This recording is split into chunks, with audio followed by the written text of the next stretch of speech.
Hello student. तो आज के इस वीडियो में हम लोग डिस्कस करने वाले हैं पेपर 5 का ग्रुप बी और क्वेश्चन नंबर 7 का जो सजेशन है वो हम लोग अभी डिस्कस करेंगे मैथ्स का। ठीक है, और इसमें मात्र जो है फिर से 5 क्वेश्चन है। ठीक है, सिर्फ 5 क्वेश्चन है इसमें, और इसका आंसर भी इसी वीडियो में आपको मिल जाएगा। और अगर आपके पास इसका आंसर ऑलरेडी होगा और आप लोग पहले से समझ भी चुके होंगे तो आप सिर्फ सजेशन देख करके स्किप कर सकते हैं वीडियो को। अदरवाइज़ अगर वीडियो को आप पूरा देखेंगे तो निश्चित रूप से आपको सारा क्वेश्चन का आंसर याद भी हो जाएगा, क्योंकि बहुत ही आसान तरीके से मैं इस वीडियो में आपको सारे क्वेश्चन का आंसर हल करके दिखाने वाला हूँ। ठीक है, वीडियो थोड़ी सी लंबी होगी लेकिन इसका फ़ायदा आपको एग्ज़ाम रूम में दिखेगा। ठीक है, तो अगर वीडियो पूरी देखते हैं तो निश्चित रूप से आप एग्ज़ाम में 2 क्वेश्चन ग्रुप बी का कर पाएंगे पूरा का पूरा। इससे पहले हम लोग पेपर 5 का ग्रुप सी जो है का 2 क्वेश्चन अपलोड कर चुके हैं विद सॉल्यूशन। ठीक है, और अब ग्रुप बी का 7 नंबर अभी कर रहे हैं, फिर अगला वीडियो कल फिर आएगा क्वेश्चन नंबर 8। ठीक है, तो अभी लगभग 12 बजने वाले हैं और वीडियो शूट किया जा रहा है। ठीक है, तो देखते हैं कितना देर में वीडियो कंप्लीट होता है। आगे बढ़ते हैं। सबसे फर्स्ट क्वेश्चन है, for any 2 complex number Z1 and Z2 prove that mod of Z1 plus Z2 का square plus mod of Z1 minus Z2 का square is equal to 2 into Z1 square plus 2 into Z2 square. ये पहला question हुआ।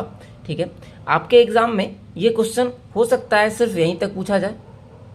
ठीक है, या हो सकता है कि आपके एग्जाम में सिर्फ इतना पूछा जाए, इसको पूछा जाए कि mod of Z1 minus Z2 का होल स्क्वायर ये क्या होता है, तो लेस देन होता है mod of Z1 square plus Z2 square से।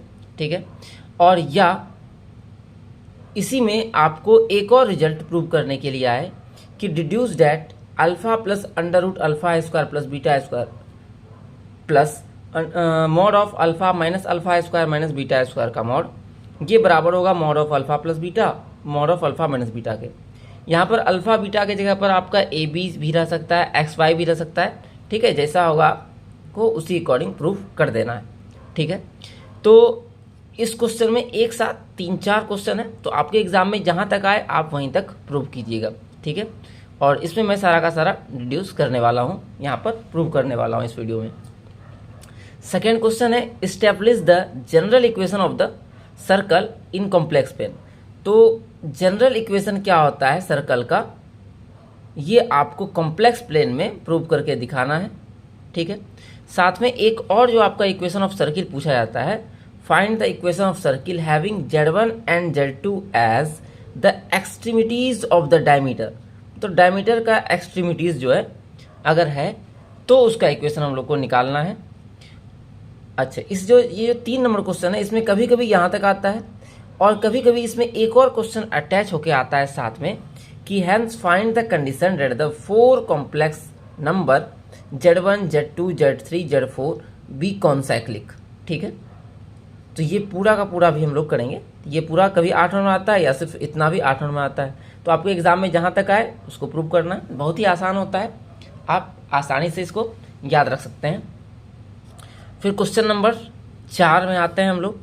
क्वेश्चन 4 है, if Z1 Z2 Z3 be the vertices of an isosceles right angle triangle at the vertex Z2। कहता है अगर कोई राइट एंगल ट्रायंगल का वर्टिसेस है और इसका Z2 राइट एंगल है तो हम लोग को प्रूव करना है Z1 स्क्वायर प्लस 2 Z2 का स्क्वायर प्लस Z3 का स्क्वायर बराबर 2 into Z2 Z1 plus Z2।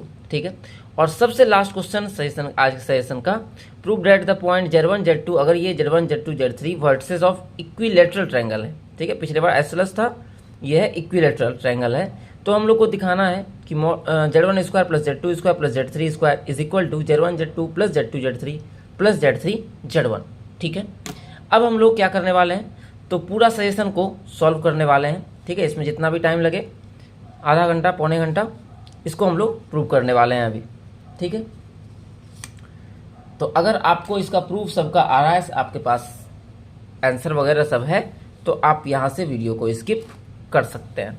ठीक है, तो यहाँ से हम लोग शुरुआत करेंगे अपना सबसे पहला क्वेश्चन, आपको जो दिख रहा होगा। ठीक है, और उसको बहुत ही आसान लैंग्वेज में समझेंगे। ठीक है, पहला क्वेश्चन है, हम लोग को प्रूव करना है कि Z1 Z2 दो नंबर दिया हुआ है और हमको दिखाना है कि mod of Z1 plus Z2 का स्क्वायर, और इसको यहाँ लिख देते हैं। ठीक है, तो हम लोगों को दिखाना है mod of Z1 plus Z2 का square plus mod of Z1 minus Z2 का square is equal to 2 into mod Z1 का स्क्वायर प्लस 2 इंटू Z2 के मॉड का स्क्वायर। ठीक है, तो हम लोग स्टार्टिंग करेंगे इससे। ठीक है, आई थिंक आपको क्लियर विजिबल होगा ये। तो सबसे पहले हम लोग लेंगे, सबसे पहले तो आपको मान लेना है कि let Z1 and Z2 be two complex number. ठीक है, सबसे पहले दो कॉम्प्लेक्स नंबर इसको मान लिए। Then mod of Z1 plus Z2 का स्क्वायर बराबर आपका हो जाएगा Z1 plus Z2 into Z1 plus Z2 का मॉड। ठीक है, ये कहाँ से आया? तो एक फार्मूला आप ध्यान रखिएगा कि जब भी किसी भी कॉम्प्लेक्स नंबर को उसके कंजुगेट से मल्टीप्लाई करते हैं तो उसके मॉडुलस का स्क्वायर आता है। इसका काम हम लोग बार बार लेने वाले हैं, है ना। ये वाला जो है इसका काम हम लोग 2-3 बार लेंगे, अलग अलग क्वेश्चन में ये आएगा, तो इसको आप ध्यान में रखिएगा। इसके बाद एक एंगल वाला है, उसको भी आप ध्यान में रखिएगा। बस दो कॉन्सेप्ट है जिसका यूज़ आपको बार बार होने वाला है। तो अब इसको हम लोग मल्टीप्लाई करेंगे, फर्दर ब्रेक कर लेंगे। तो Z1 प्लस Z2 और इसका कंजुगेट अलग अलग ब्रेक हो जाएगा, आपको पता है ना। यहाँ पर आप रीजन भी दे सकते हैं कि Z1 प्लस Z2 का मॉड है हो गया, तो ये Z1 प्लस Z2 का अलग अलग मॉड होता है। ठीक है, साथ साथ आप रीजन भी देते जाएं, तो इससे एग्जाम में अच्छा मार्क्स आता है। फिर अब दोनों को मल्टीप्लाई करेंगे, Z1 का कंजुगेट, फिर Z1 Z2 कंजुगेट, फिर Z2 से मल्टीप्लाई करेंगे दोनों में, तो Z2 Z1 का कंजुगेट प्लस Z2 और Z2 का कंजुगेट। अब देखिए ये वाला जो है फिर से इसी फार्मूले से क्या बन जाएगा, तो मॉड ऑफ Z1 का स्क्वायर बन जाएगा। उसी तरह से ये वाला भी इसी फार्मूले की हेल्प से बन जाएगा मॉड ऑफ Z2 का स्क्वायर, क्योंकि दो नंबर है और एक का कंजुगेट से मल्टीप्लाई कर रहे हैं, तो इसका मॉडुलस का स्क्वायर हो जाएगा। फिर आपके पास बच गया ये Z1 Z2 conjugate plus Z2 Z1 conjugate, और ये है क्या, तो आपको पता होगा कि ये जो है आपका 2 into real part of Z1 Z2। ठीक है, 2 into real part of Z1 Z2 का ये बार है। ठीक, इसको इक्वेशन 1 मान के हम लोग रख लेंगे। अब हम लोग लेके चलेंगे इसको, अभी हम लोग सिर्फ इसको लेके चले थे, है ना। अब इसको लेके चलेंगे और सेम इसी तरह से बढ़ेंगे। ठीक है, तो जब हम लोग लेंगे, यहाँ से लेके चलते हैं, mod of Z1 minus Z2 का स्क्वायर, तो सिमिलरली उसी तरह से आएगा Z1। रीजन हम नहीं लिख रहे हैं, ठीक है, रीजन आपको लिखना है खुद से, Z1 माइनस Z2, और इधर सारा रीजन लिख लीजिएगा, सेम उसी तरह से हो जाएगा, है ना। इसका बार आ जाएगा, फिर अलग अलग बार ब्रेक होगा, फिर मल्टीप्लाई होगा। ठीक है, तो उसको लिख दे रहे हैं Z1 Z2, फिर Z1 Z2 का बार अलग अलग हो जाएगा, फिर मल्टीप्लाई करेंगे तो Z1 का बार प्लस माइनस साइन आएगा, Z1 Z2 का बार, फिर माइनस साइन आएगा Z2 Z1 का बार, और प्लस साइन आ जाएगा Z2 और Z2 का बार। नेक्स्ट सेम जैसे ऊपर हो गया था आपका, ये वाला बन जाएगा आपका मॉड ऑफ Z1 का स्क्वायर, ये बन जाएगा मॉड ऑफ Z2 का स्क्वायर, और ये पूरा से अगर माइनस कॉमन ले लेंगे 2 into real part of Z1 Z2 का बार, ये हो जाएगा। इसको इक्वेशन 2 मान लेंगे, और अब आपको आंसर आता हुआ दिख रहा होगा। ठीक है, इक्वेशन 1 और 2 को अगर आप ऐड कर लीजिएगा, जो इक्वेशन 1 है और इक्वेशन 2, यह इक्वेशन 1, यह इक्वेशन 2, और इसका था LHS ये, और इसका LHS है ये। ठीक है, तो पहले LHS लिखते हैं। LHS आएगा एडिंग 1 + 2 वी गेट, तो Z1 प्लस Z2 का square plus Z1 minus Z2 का स्क्वायर इज इक्वल टू, ठीक है, इज इक्वल टू क्या हो जाएगा, ये वाला आया था आपका, यहाँ पर है Z1 का स्क्वायर प्लस Z2 का square plus 2 into real part of Z1 Z2 बार, और इसका अगर लिखेंगे हम लोग तो आया था यहाँ पर, जस्ट आपको दिख रहा होगा, Z1 का स्क्वायर प्लस Z2 का square minus 2 into real part of Z1 Z2 बार। तो यहाँ से अगर हम लोग करेंगे सॉल्व तो यहाँ से आपको क्लियरली दिख रहा होगा कि ये दोनों कैंसिल हो जाएगा, और ये हो गया 2 इंटू Z1 का स्क्वायर और 2 इंटू Z2 का स्क्वायर। यहाँ पर आपका एक प्रूफ जो है कंप्लीट हो गया, ठीक है। अब एग्जाम में याद होगा या यहीं तक आएगा या इसी में आपको ऐड करके आएगा, अभी जो हम लोग देखे थे कि ऑल्सो रिड्यूस द रिजल्ट, है ना, ये वाला रिजल्ट आपको जो है प्रूव करने के लिए आएगा, ठीक है। तो इसको भी अब हम लोग प्रूव करेंगे। तो हम लोग अब क्या करेंगे, इसके हेल्प से जो रिजल्ट आए इसके हेल्प से इसको प्रूव करने वाले हैं, ये जो दिख रहा है आपको ये हम लोग को प्रूव करना है, ठीक है। तो इसको हम लोग मान लेते हैं एक्स, क्योंकि बहुत बड़ा क्वांटिटी है, इसको मान लेते हैं हम लोग एक्स बराबर हो गया alpha under root alpha square minus beta square, और इसको मान लेते हैं इधर वाले को वाई, ठीक है, यहाँ लिख लेते हैं, इसको मान लेते हैं वाई बराबर alpha minus alpha square minus beta square. उसके बाद यहाँ से दो चीज़ हम लोग निकालें, दो नहीं तीन चीज़ निकालते हैं। सबसे पहले एक बार दोनों को प्लस कर लेते हैं, ठीक है। तो यहाँ अगर प्लस कीजिएगा तो x प्लस वाई करने पर देखिए ये वाला टर्म कैंसिल हो जाएगा, दोनों में सेम है, प्लस माइनस में मिल जाएगा अल्फ़ा, और यहाँ आई थिंक बीटा था क्वेश्चन में, ठीक है, ये अल्फ़ा था, अल्फ़ा ही था आई थिंक ना, अल्फ़ा ही था, सॉरी। तो यहाँ से x प्लस वाई करेंगे, अल्फ़ा प्लस अल्फ़ा 2 अल्फ़ा मिल जाएगा। अच्छा, अगर x माइनस वाई करेंगे तो इस बार जो है आपका अल्फ़ा कैंसिल हो जाएगा और आपके पास ये और माइनस माइनस प्लस हो जाएगा, तो 2 into under root alpha square minus beta square आ जाएगा। इसके बाद तीसरा हम लोग निकाल लेंगे इसका प्रोडक्ट भी, एक्स वाई। तो प्रोडक्ट निकालेंगे तो a plus B, A minus B वाला फॉर्मूला लगेगा, तो A square minus B square, मतलब अल्फ़ा स्क्वायर और minus alpha square minus beta square, root cancel हो गया, ब्रैकेट्स निकालेंगे ये भी कैंसिल हो जाएगा, और माइनस माइनस प्लस मतलब क्या आ गया, बीटा स्क्वायर। ये तीन चीज़ हम लोग निकाल रख लिए, एक एक्स प्लस वाई, एक एक्स माइनस वाई और एक एक्स वाई, ठीक है। इस तीनों का काम हम लोग को बाद में होगा, ठीक है। तो अब इसको हम लोग लेके चलते हैं मॉड ऑफ एक्स और मॉड ऑफ वाई का होल स्क्वायर। तो ए प्लस बी का होल स्क्वायर ब्रेक होगा तो A square plus B square plus 2ab, ठीक है। इसके बाद अभी हम लोग रिजल्ट जो निकाले थे ऊपर वाला, इसका यूज़ करने वाले हैं, ठीक है, कि अगर दो नंबर, ठीक है, दो नंबर इस तरह से लिखा हुआ है, यहाँ से अगर आप यहाँ देखें कि अगर Z1 स्क्वायर और Z2 स्क्वायर इन दोनों में से अगर आप दो कॉमन ले लें तो Z1 का स्क्वायर और Z2 का स्क्वायर इस तरह से मिलेगा, और इस दो को उस साइड भेज लेंगे तो इस पूरे में हाफ में आ जाए 1/2 इतना बन जाएगा। इस दो को अगर इस साइड लाएंगे तो 1/2 क्या मिल जाएगा, Z1 प्लस Z2 का होल स्क्वायर और Z1 माइनस Z2 का होल स्क्वायर, है ना। इस दो को इधर लाएंगे तो इसका वैल्यू ये मिल गया। उसी तरह से यहाँ पर मिला है हम लोग को x square plus y square. तो इसको जब लिखेंगे हम लोग इस रिजल्ट के हेल्प से, तो हाफ ऑफ, यहाँ पर Z1 Z2 की जगह पर एक्स वाई आ गया है, तो यहाँ मिल जाएगा हाफ ऑफ, एक और मिलेगा एक्स प्लस वाई का स्क्वायर और एक्स माइनस वाई का स्क्वायर, ठीक है। और ये वैसे ही रह जाएगा 2 इंटू मॉड एक्स वाई, है ना। इसको एक्स वाई को मल्टीप्लाई कर लिए। अब इसके बाद देखते हैं इज इक्वल टू, यहाँ से लिखते हैं नेक्स्ट पेज में, is equal to half of. अब देखिए यहाँ पर x प्लस वाई है, x प्लस वाई हम लोग निकाले थे 2 अल्फ़ा, तो यहाँ से आ जाएगा 2 अल्फ़ा का स्क्वायर हो जाएगा, 2 अल्फ़ा का स्क्वायर मतलब हो गया 4 अल्फ़ा स्क्वायर। फिर x माइनस वाई आया था आपका, कहाँ निकाले थे, x माइनस वाई आया था ये 2 into under root alpha square plus beta square, 2 का स्क्वायर हो गया 4 और ये हो गया alpha square minus beta square, ठीक है, इसका मॉड।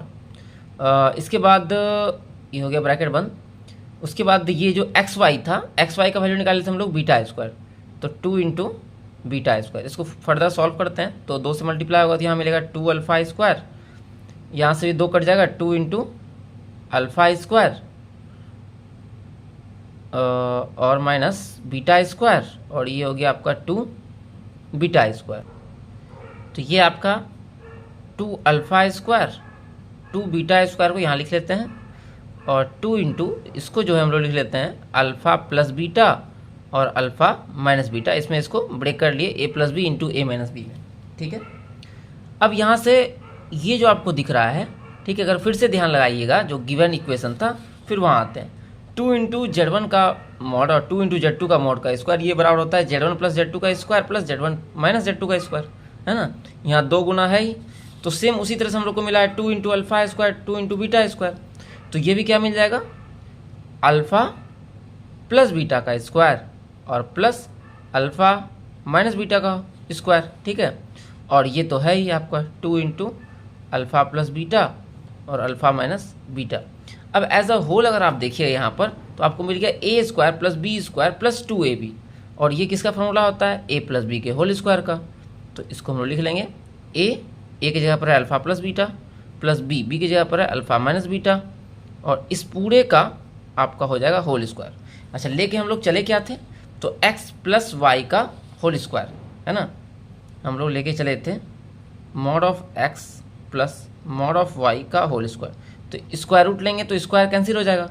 अब आप x का वैल्यू जो बैठाए थे यहाँ पुट कर दीजिए, तो x का वैल्यू हम लोग क्या बैठाए थे, तो x था मेरा alpha plus alpha square minus beta square, तो x जगह पर आ जाएगा alpha plus under root alpha square minus beta square. उसी तरह से यहाँ पर था ये अल्फ़ा, y का वैल्यू था ये सिर्फ माइनस हो गया था, कहाँ गया, यहाँ y का वैल्यू इतना था आपका, तो ये हो गया, यहाँ मॉड था तो मॉड भी डाल देंगे, y हो गया alpha minus alpha square minus beta square, और ये क्या आ गया, तो alpha plus beta plus alpha minus beta, है ना, इसके बराबर आ गया, स्क्वायर तो कैंसिल हो गया। तो यही हम लोग को प्रूव करना था, देखिए यही चीज़ दिखाना था। तो ये आपका पहला क्वेश्चन हो गया, ठीक है, प्रूव। तो ये एक क्वेश्चन नहीं हुआ, ये एक साथ 2-3 क्वेश्चन हो गया। तो एग्जाम में जो क्वेश्चन आया आपको बस वही करना है, सारा पार्ट नहीं करना है। तो अब हम लोग सेकेंड क्वेश्चन करने वाले हैं, जनरल इक्वेशन ऑफ सर्कल, है ना। ये होता क्या है, तो Z bar plus B Z bar plus B bar Z plus C बराबर 0, है ना, ये होता है जिसको हम लोग अभी प्रूव करने वाले हैं। तो सबसे पहले हम लोग मान लेंगे, स्टार्टिंग करते हैं, let the complex number A represent the centre मान लेंगे हम लोग C of the circle in the Argand plane, ठीक है, आर्गेंट प्लेन, और रेडियस मान लेते हैं आर बी इट्स रेडियस कर लेते हैं, मतलब कि अगर ये आपका प्लेन है, ये आपका है रियल एक्सिस, ठीक है, और ये है आपका इमेजिनरी एक्सिस, ठीक है। तो यहाँ पर कोई सर्कल है जिसका कि ये हो गया सेंटर ए और रेडियस हो गया आपका आर, ठीक है। तो इस पर कोई जनरल पॉइंट हम लोग ले लेंगे, एक पी, ठीक है, और डिनोट करते हैं हम लोग जेड से किसी भी कॉम्प्लेक्स नंबर को। तो इसको हम लोग लिख लेंगे if P be any point on the circle, कोई एक पॉइंट ले लिए, देन सी पी बराबर, तो सी पी बराबर क्या होगा, जेड माइनस ए हो जाएगा, है ना, Z minus C P vector बराबर जेड माइनस ए, बाद वाले में से पहले वाले को घटाते हैं, तो पी वाला है जेड, अब सी वाला है ए, ठीक है। अब मॉड ऑफ सी पी जब लेंगे इधर हो जाएगा मॉड ऑफ जेड माइनस ए, और जेड माइनस ए का मॉड मतलब सी पी का मॉड आपको पता है क्या है, तो ये बराबर है आर के, है ना। ये हो गया इक्वेशन 1, ये हो गया आपका इक्वेशन 1। अब कुछ नहीं करना है आपका, बस 2 मिनट में जो है आंसर आ जाएगा। अब कर लेना है आपका स्क्वायर, ठीक है, स्क्वायरिंग बोथ साइड। तो जैसे ही स्क्वायर करेंगे तो इधर हो जाएगा जेड माइनस ए का स्क्वायर, इधर हो जाएगा आर स्क्वायर। और अभी जस्ट हम लोग फॉर्मूला पढ़े थे कि किसी का मॉड का स्क्वायर होता है, इसका मतलब क्या होता है, जेड माइनस ए और जेड माइनस ए का बार, ठीक है। अब सेम उसी पैटर्न पर हम लोग ब्रेक करेंगे, एक बार अलग अलग कंजुगेट ब्रेक होगा और फिर आपका जो है मल्टीप्लाई होगा Z bar minus Z A minus A bar Z plus A bar और इधर है आर स्क्वायर। अब बस सबको एक साथ रखना है, ठीक है। तो आप चाहें तो यहाँ आप जेड बार को मॉड ऑफ जेड का स्क्वायर लिख सकते हैं, लेकिन चूंकि हम लोग लाने वाले हैं इसको, ठीक है, तो जेड बार को मॉड ऑफ जेड का स्क्वायर नहीं लिख के वैसे ही रहने देंगे। तो ये हो गया आपका Z bar minus Z A bar minus A bar Z plus A bar minus R square is equal to 0, ठीक है। ये आ गया आपका। अब ये जो है आपका इसको इक्वेशन नंबर 2 मान लेते हैं, ये हो गया आपका इक्वेशन ऑफ सर्किल। लेकिन इसी को हम लोग क्या कर लेते हैं कि स्टैंडर्ड फॉर्म में इस तरह का लाने के लिए एक ए को मान लेंगे आपका बी, ठीक है, और ये जो आया है इसको मान लेंगे सी। तो बस वही काम कर लेते हैं। इसको स्टैंडर्ड फॉर्म लाने के लिए माइनस ए की जगह पर बी रखने वाले हैं। तो let minus A is equal to B and C बराबर A bar minus R square, ठीक है। तो आपके पास जो नया मिलेगा वो मिलेगा Z bar plus B Z bar plus B bar Z plus C बराबर 0, ठीक है। वेयर जहाँ पर आपका जो सी है वो रियल है, सी इज़ रियल, एंड जो आपका बी है वो B is a complex constant है, ठीक है। ये हो गया आपका आंसर, ठीक। अब बढ़ते हैं हम लोग अपने तीसरे क्वेश्चन में आने से पहले 2 कॉन्सेप्ट आप जरूर सीखिए जो कि आपके एमसीक्यू में भी काम आएगा, ठीक है। अगर आपके पास सपोज करते हैं कोई 2 लाइन इंटरसेक्ट कर रहा है, ठीक है, इस तरह से, ये पॉइंट है आपका जेड, ठीक है, पी जेड समझ लीजिए, और ये आपका जेड2, इसका नाम भी दे देते हैं पी, इसका नाम है आपका बी, और ये मान लेते हैं ए जेड1, ठीक है, और एंगल ये है आपका थीटा, ठीक है, ये थीटा है तो ये ऊपर भी थीटा होगा दोनों। तो इन दोनों के बीच का अगर एंगल निकालना होता है हम लोग को, थीटा जो होता है, थीटा वो बराबर होता है आर्ग्यूमेंट ऑफ जेड माइनस जेड1, ठीक है, जेड ये जो कॉमन पॉइंट है इससे एक बार इसको घटाएंगे अपॉन में जेड माइनस जेड2, और इसी कॉमन पॉइंट में से इसको घटाएंगे, ठीक है, जब एंगल निकालना होता है। तो ध्यान दीजिएगा कि पहले इस साइड वाला लिखे हैं फिर इस साइड में, मतलब कि यहाँ से स्टार्ट करके यहाँ तक गए हुए हैं। तो डायरेक्शन जो है आपका ये है आपका कह सकते हैं क्लॉक वाइज डायरेक्शन में आपका है, ठीक है। तो जेड माइनस जेड1 यहाँ से इस तरह से भी गया हुआ है, ऐसे generally anti clock wise direction हम लोग लेते हैं। तो इधर से अगर लें ये वाला एंगल थीटा, तो आपका हो गया Z minus Z one by Z minus Z two, ठीक है। तो ये आपका एंगल हो गया। अगर ये, ठीक है, ये तो पहला कॉन्सेप्ट हो गया कि इस तरह से एंगल को हम लोग लिखेंगे। स्टार्टिंग हमेशा ध्यान रखिएगा यहाँ से करेंगे। दूसरा जो कॉन्सेप्ट जानना है आपको कि अगर आर्ग्यूमेंट जो हम निकाले Z minus Z one by Z minus Z two, ये अगर आ जाता है आपका π/2, चाहे प्लस में आए या माइनस में आए, है ना, किसी भी तरफ से आप लें, अगर ऐसा आ जाता है आपका, तो आपका जो Z minus Z one by Z minus Z two इसके अंदर वाला जो होगा ये आपका क्या होगा, प्योरली इमेजनरी होगा, प्योरली इमेजनरी होगा। इसका एक और मतलब निकलता है कि इसका जो रियल पार्ट होगा, रियल पार्ट इसका जो आएगा वो 0 आएगा, ठीक है, तब ना प्योरली इमेजनरी होगा। अच्छा, इसका ये हो गया पहला कॉन्सेप्ट था, ये दूसरा concept.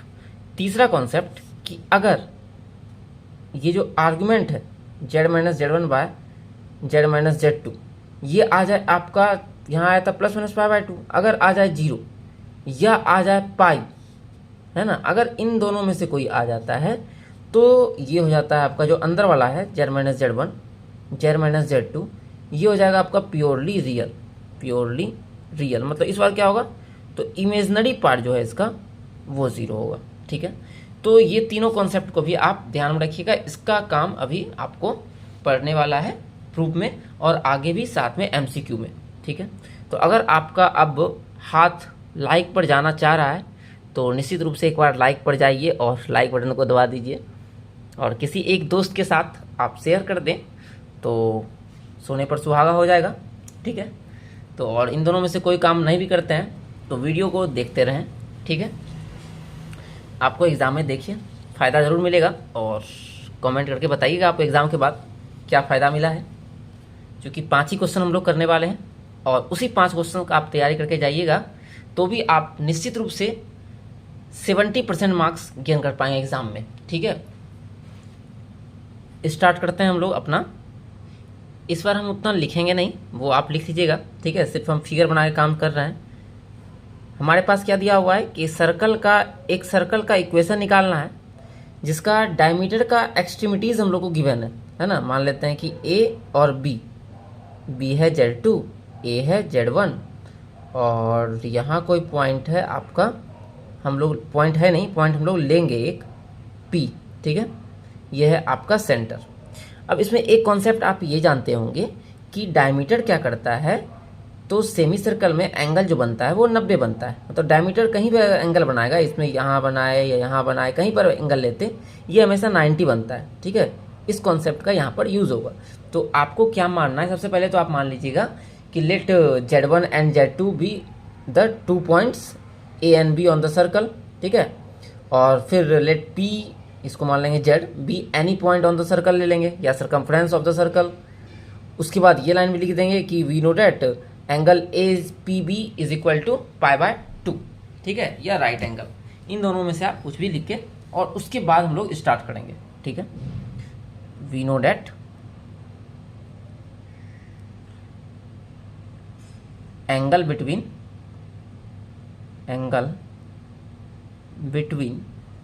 AP and BP is π/2। ठीक है, अच्छा AP क्या है, तो जब भी किसी का नाम लिखते हैं तो अगर P है तो स्टार्टिंग P से करेंगे तो Z - Z1 और फिर इसका PB का नाम लिखेंगे तो यहाँ पर भी उसी तरह से आप समझ गए होंगे BP, ये हो जाएगा Z - Z2। ठीक है, अब जो है यहाँ पर हम लोग फार्मूला लगाएंगे। ठीक है, चूँकि एंगल π/2 है। अभी तुरंत हम लोग सीखे थे कि जो एंगल थीटा होता है वो क्या होता है, आर्ग्यूमेंट ऑफ Z - Z1। ठीक है, Z माइनस, स्टार्टिंग हम लोग इधर से किए थे, याद होगा आपको, पहले लिए थे हम लोग Z - Z1, इधर वाला लिए थे, है ना, यहाँ से यहाँ, और फिर लिए थे इधर वाला। लेकिन इस बार क्या कर रहे हैं हम अपने प्रूफ के अकॉर्डिंग, पहले ले रहे हैं इस वाले को Z - Z1 और फिर ले रहे हैं Z - Z2। अब इसको लेने से क्या होगा कि यहाँ एंगल मेरा क्या था, थीटा π/2 था, और चूंकि हम यहाँ चेंज कर दिए हैं डायरेक्शन तो यहाँ हमको लगा देना है -π/2। ठीक है, बस इतना ही समझना है। आप उधर से भी अगर लिख देते हैं Z - Z2 और Z - Z1 अगर लिखते हैं तो भी आपका सही होगा, कोई दिक्कत उसमें भी नहीं होगा, वो भी सही आएगा, बस वहाँ पर आप +π/2 लिखिएगा। ठीक है, अच्छा, अब जैसे ही अभी तुरंत हम लोग सीखे थे कि आर्ग्यूमेंट अगर इसका आ जाता है π/2 ± तो ये क्या होता है, ये होता है प्योरली इमेजनरी और इसका रियल पार्ट होता है 0। ठीक है, तो वही करेंगे, हम लोग लिख देंगे imply Z - Z1 by Z - Z2 is purely imaginary. और इसका मतलब क्या हुआ कि इसका जो रियल पार्ट होगा, real part of Z - Z1 by Z - Z2 is equal to 0 होगा। अच्छा, एक कॉन्सेप्ट और आप सीखिए जिसका यूज़ यहाँ पर पड़ेगा कि किसी का भी रियल पार्ट 0 होने का मतलब क्या होता है।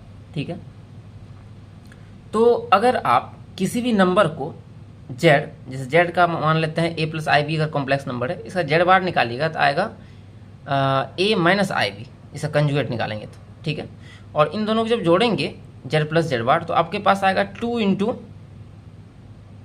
2A आ जाएगा, है ना, और A क्या है, रियल पार्ट है, मतलब रियल पार्ट ऑफ Z। तो 2 × रियल पार्ट ऑफ Z क्या होता है, Z + Z बार, है ना, इस नंबर और इसके कंजुगेट का सम। तो यहाँ अभी हम लोग के पास यही मिला हुआ है कि इसका ये जो है इसका रियल पार्ट 0 है ना। तो डबल तो है नहीं, तो अपने मन से आप 2 से गुना भाग कर सकते हैं, ठीक है। तो यहाँ पर मिल जाएगा हम लोगों को क्या 1/2 of z minus Z1 by Z minus Z2 ये नंबर, और फिर इसका bar z minus Z1 by Z minus Z2 का बार इज इक्वल टू 0। अभी जो फॉर्मूला था उसके उसी से आया है ना। यहाँ रीजन लिख सकते हैं, since z plus Z bar is equal to 2 into real part of z। तो यही 2 उठ के इधर आया हुआ है, 1/2 बना हुआ है। अब इसको सॉल्व कर लीजिए, आपका आंसर आ जाएगा, या आप यहाँ पर भी छोड़ सकते हैं। 1/2 उधर भेजेंगे तो काम खत्म इसका। तो z minus Z1 by Z minus Z2 इसका अलग अलग कर लेंगे, तो Z बार माइनस Z1 का बार, फिर यहाँ पर भी Z बार माइनस Z2 का बार बराबर 0, और ये हो गया हमारा विच इज रिक्वायर्ड इक्वेशन, ठीक है। तो इक्वेशन ऑफ सर्किल ये हमारा आया। इसको चाहें तो आप उधर भेजिए, क्रॉस मल्टीप्लाई करके भी ला सकते हैं, ठीक है, हालांकि उसका उतना ज़रूरत नहीं है। अब कभी कभी यहाँ तक आपका 8 मार्क्स में आता है, और कभी कभी क्या होता है कि इसी में ऐड कर दिया जाता है कि सर्कल पर अगर 4 पॉइंट हैं Z1 Z2 Z3 Z4, तो आपको दिखाना है कि वो क्या है, तो कॉन्सेंट्रिक है, ठीक है। चूँकि वीडियो ऑलरेडी लंबा हो चुका है, ठीक है, तो अगर वीडियो आपको पसंद आया, थोड़ा सा भी आप कुछ सीख पाए होंगे, तो एक लाइक कर दीजिएगा। और नेक्स्ट मॉर्निंग हम लोग जो है इसका जो नेक्स्ट पार्ट है वो भी मैं जल्द ही अपलोड कर दूंगा, क्योंकि मुझे पता है कि आपके पास बहुत कम समय है, ठीक है। मुझे समय ज़्यादा नहीं मिल पाता है, नहीं तो मैं सारा जो है आपको निश्चित रूप से अपलोड कर देता, ठीक है। लेकिन जैसे जैसे मैं समय निकाल कर रात में ही आपके लिए वीडियो अपलोड कर रहा हूँ, ठीक है। और कल मैं कोशिश करूँगा कि आपके लिए कम से कम 2 वीडियो अपलोड कर दूँ, ठीक है। मिलते हैं अगले वीडियो में, और आपको वीडियो कैसा लग रहा है बताइए, और जैसे कि आप कमेंट कर रहे हैं इसी तरह से करते रहिए, इससे उत्साह थोड़ा सा बढ़ता है, ठीक है। तो मिलते हैं अगले वीडियो में। वीडियो के अंत तक बने रहने के लिए आप सभी का धन्यवाद।